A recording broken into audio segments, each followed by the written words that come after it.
Good afternoon, students. This is your makeup video for September 13th or September 30th, and this will be looking at meiosis for Grover. Most of the work today will be work that you do on your own, but I do want to talk you through a few pieces and parts of today's work.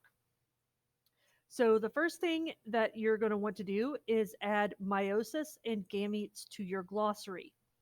Where are you going to find those definitions? Well, you're going to go over to the Sesame Street Genetics Quizlet that we were working on yesterday, and you're going to find meiosis at number 13, and you're going to find gamete at number 17. When you click on those flashcards, you get the back side that gives you of the card that gives you what the definition is. So go ahead and write those into your notebook on your own. This should be in your glossary. So now you have 5 words in your glossary. You have sexual reproduction, genotype and phenotype, and now at the end of today, you're going to have gamete and meiosis. So take a second, pause the video, and go ahead and um, put your words in your glossary. Okay. Now that you have that done, we're going to spend a little bit of time going over questions.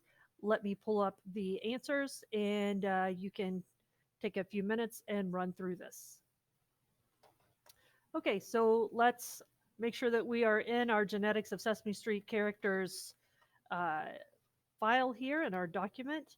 And I'm going to scroll down through here to the different questions that you should have answered. I'm going to go through these answers with you, just like we did in class today, without the discussion, but still, same basic idea. So, which chromosome carries the gene for nose color? You're going to find that by scrolling up to the top and looking on the gene map for nose color. It's right here. That's on chromosome 1. So your answer here will be chromosome 1. The second question in this section is the gene for nose color in the same place on the same chromosome for all Sesame Street characters. So if we scroll up here, we know that this is the gene map for the entire species of Sesamus muppetus. So this is going to be the same for every single Muppet. On chromosome 1, you're going to have eye shape and nose color. On chromosome 2, you're going to have body color and lip color. On the X chromosome, you're going to have hair type. And on the Y chromosome, there isn't a part here with hair type, so you won't have any information about hair type. Now, would there be other genes? Absolutely. But these are the ones that we're going to look at in this activity. So the answer for this question is the gene for nose color in the same place on the same chromosome for all Sesame Street characters. The answer for that is yes.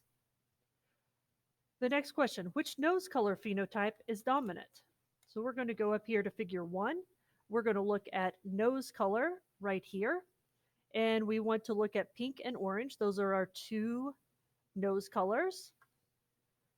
We can look at this in 2 different ways. We can go over here and say, oh, it tells me right there, pink is what is dominant, orange is recessive.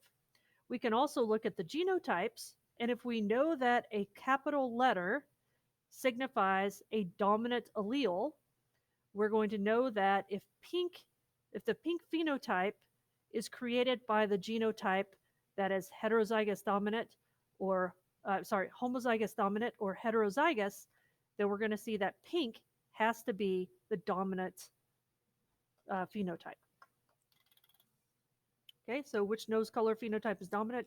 That would be pink.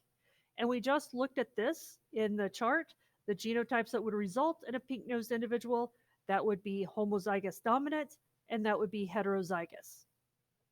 How many body color phenotypes are in the Sesame Street population? Scroll up. We have red, that's 1, purple 2, yellow 3, blue 4, magenta 5, and orange 6. So our answer for this question, how many body color phenotypes are in the Sesame Street population? That would be 6. How many forms of the body color gene are in the Sesame Street population? Well, this is a little bit different. So scroll up again. Oops, I passed it. Scroll up again. For red, we have R as an allele. Or we have for purple R and B, so we can count B. So that's R is 1, B is 2. For yellow, we have R and O. So O is new, that's 3. We've already counted the B's, already counted the O's. So we have 3. There are 3 alleles or 3 different forms of the gene. This is something called incomplete dominance, which means that if you have like red and blue, if those two mix together, you get purple. So they're both are going to show up. Okay, so we've got incomplete dominance here, that, and we have 3 different alleles. This is pretty common to see. So how many different forms of the body color gene are in the Sesame Street population? That would be 3. How many genes for body color does any one individual have? If you want to scroll up and look at the top, at the gene map, you can see that there are 2 chromosomes. Each individual has 2 chromosomes. So that means that there are going to be 2 genes for body color that any one individual has. So, how many different forms of the gene for body color could an individual have? They could have 1 or they could have 2. So, they could have up to 2 different forms because you could have the same form on both chromosomes or you could have different forms on the chromosomes. The next one. What sex chromosomes do all males have? All males have the X chromosome and the Y chromosome. What about females? The X chromosome and another X chromosome. And this is just for the standard type. We'll talk about mutations later on, and we'll see that there can be different combinations which affects the expression of gender. But for right now, we're looking purely at the sex chromosomes in their simple state, and that would be XY is male, XX is female. Sex chromosomes determine the sex of an individual. Do they have genes for any other traits as well? And that would be yes, they have hair type. If we take a look up here at the top in our Sesamus muppetus, we can see that hair type is on the X chromosome. Okay, coming back down here for our questions. If a female had an H dominant allele on one X and the recessive allele on the other X, would she be hairy or bald? So her genotype would be on this X, she has a dominant allele. On this X, she has a recessive allele. We know that hairy is the dominant phenotype, so she's going to be hairy because she has a dominant allele, a dominant version. Is there an allele for baldness on the Y chromosome? No, there's no allele at all. There's no gene space, there's no place for the gene for hair type on the Y chromosome. So there's not a specific gene for baldness on the Y chromosome. The Y chromosome just doesn't have anything there. So if a male had the recessive allele on the X, would he be hairy or bald? So his genotype would be X chromosome, recessive allele, Y chromosome, nothing. So he would have to be bald. In order for him to be hairy on his X chromosome, he would have to have the dominant allele because on the Y, there isn't anything. Please make sure that you have corrected your answers. If you turned it in, you didn't have to, but if you turned it in, you'll want to unsubmit it, correct your answers, and this is something that we'll continue to work with through the rest of this week. We'll work on the procedure down here probably on Thursday, but we don't have to worry about that right now.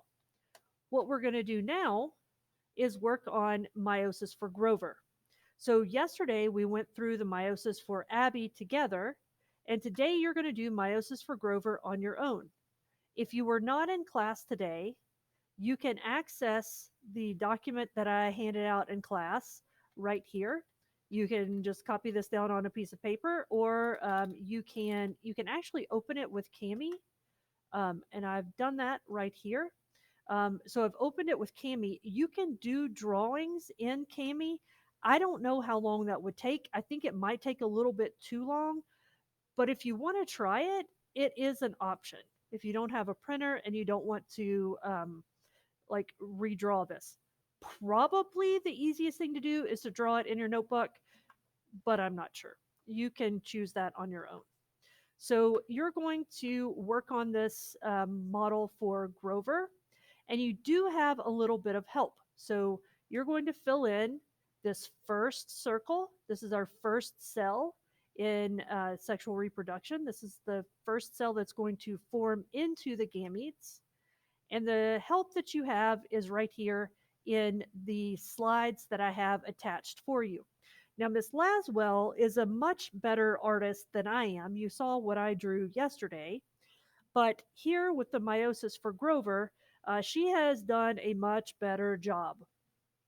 So here, right there in the middle, is the centromere that we talked about in class. Hey, what are those little dots? They're called centromeres.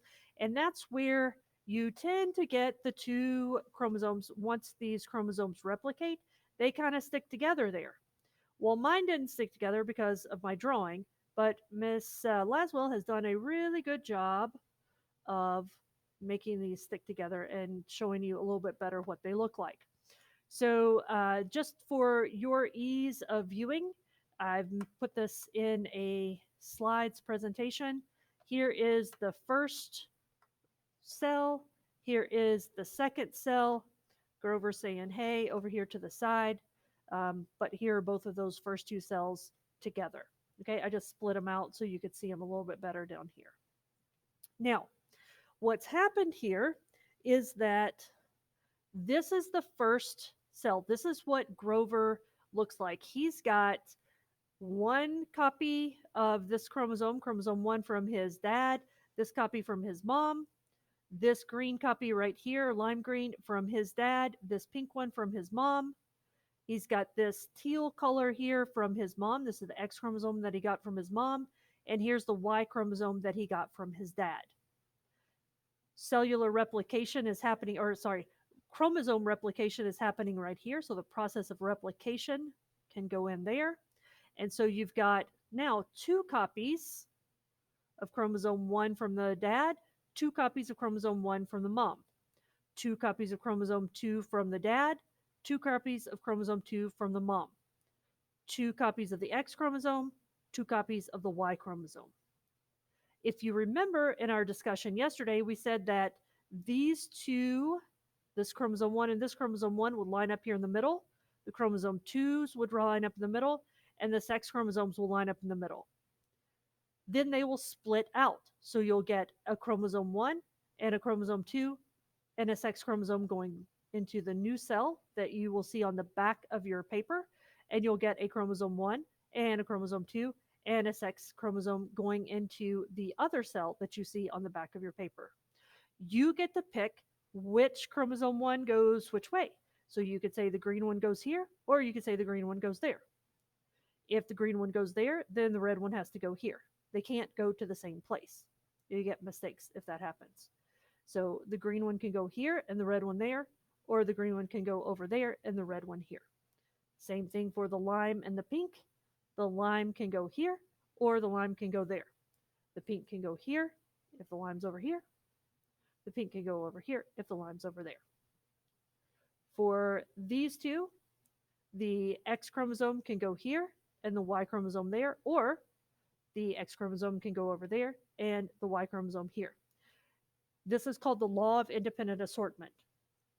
It doesn't matter where either of the chromosome number 1s go, chromosome 2s, it's still a 50-50 chance.